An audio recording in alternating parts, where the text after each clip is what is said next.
अस्सलाम वालेकुम। Smart practicals में आज हमने फ़िज़िक्स के प्रैक्टिकल में प्रिंसिपल ऑफ मोमेंट्स के ज़रिए एक ऑब्जेक्ट का अननोन वेट मालूम करना है। अननोन वेट हम जो है वो फाइंड आउट करेंगे पेंडुलम बॉब का। ठीक है, पेंडुलम बॉब लेंगे, उसका वेट फाइंड आउट करेंगे। इसके अलावा हमें नॉन वेट चाहिए, स्लॉटेड वेट। ठीक है, और इसके अलावा मीटर रोड 1 मीटर जिसकी लेंथ हो 100 सेंटीमीटर, और स्प्रिंग बैलेंस वेज चाहिए और थ्रेड चाहिए। सो ये हमें पेंडुलम बॉब चाहिए जिसका हमने वेट फाइंड आउट करना है। और इसके अलावा हमारे पास दो नॉन मैस मौजूद हैं, 50 ग्राम और 20 ग्राम। इसको हम 100 से डिवाइड करके न्यूटन में चेंज करेंगे तो हमारे पास वेट आ जाएगा। ठीक है, इसके अलावा हमें मीटर रोड चाहिए 1 मीटर लेंथ की। ठीक है, और वेट चाहिए। सो प्रिंसिपल ऑफ मोमेंट से क्या मुराद है? प्रिंसिपल ऑफ मोमेंट से मुराद है कि एक ऑब्जेक्ट जब एक्विलिब्रियम में होता है तो उसकी एंटी क्लॉकवाइज मूवमेंट का सम और क्लॉकवाइज मूवमेंट का सम सेम पॉइंट पे बराबर होता है।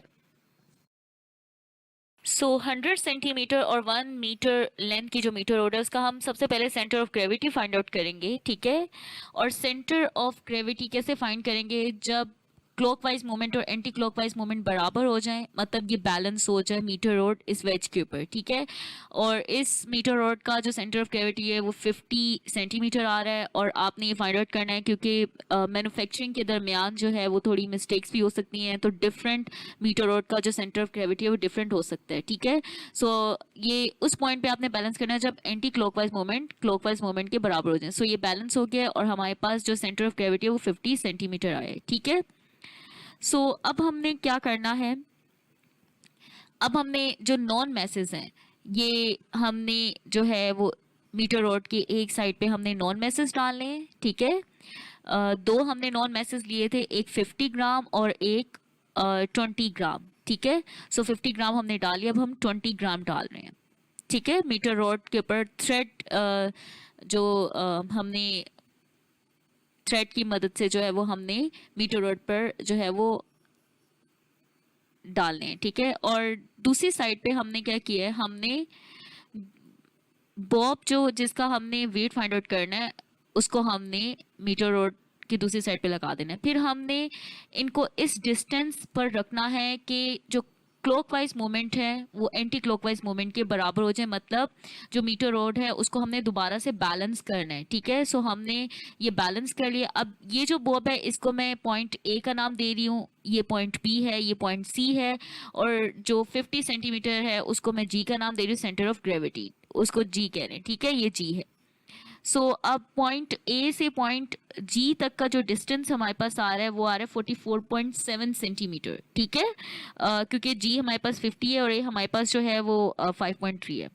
और 5.3 और -50, सो ये आपके पास आ जाएगा 44.7 सेंटीमीटर ए जी जो हमारे पास डिस्टेंस है। ठीक है, ये मूवमेंट आर्म ए जी हमारे पास आ गए। फिर हमारे पास जो बी जी है, बी और जी के दरमियान जो डिस्टेंस है वो हमारे पास आ रहा है 3.5 सेंटीमीटर। ठीक है, ये और इसके अलावा सी और जी के दरमियान जो डिस्टेंस आ रहा है वो हमारे पास आ रहा है 21.2 सेंटीमीटर।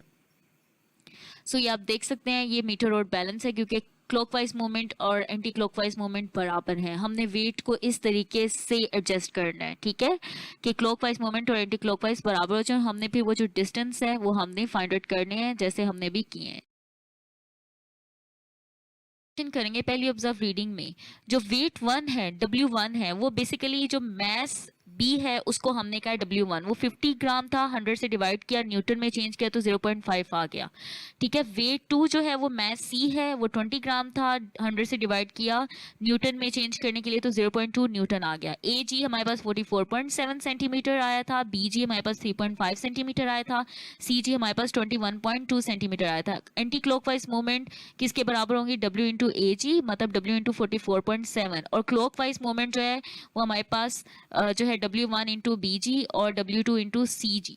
ठीक है, सो अब हम कैलकुलेट करेंगे प्रिंसिपल ऑफ मूवमेंट के मुताबिक क्लॉकवाइज मूवमेंट जो थी वो एंटी क्लॉकवाइज मूवमेंट के बराबर थी। क्लॉकवाइज मूवमेंट हमारे पास W इंटू ए जी, W हमारे पास अननोन मैस है। ठीक है, और ए जी हमने फाइंड किया था, और एंटी क्लॉकवाइज मूवमेंट जो है वो किसके बराबर है? W1 इंटू बी जी प्लस W2 इंटू सी जी।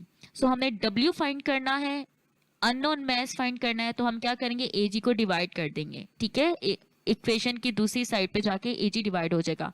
वैल्यूज जब हम सब्सटीट्यूट करेंगे, ठीक है, सो हमारे पास जो एट द एंड आंसर आएगा वो हमारे पास आएगा 0.1340 न्यूटन। ये अननोन जो हमारे पास वेट है वो हमारे पास क्या आया, 0.1340 न्यूटन। आपने एटलीस्ट 3 रीडिंग्स लेनी है, मैंने 1 रीडिंग ली है, ठीक है। सो रिजल्ट हमारे पास क्या आया कि जो अननोन वेट है उसका जो हमारे पास आया है वेट, वो हमारे पास 0.1340 न्यूटन है।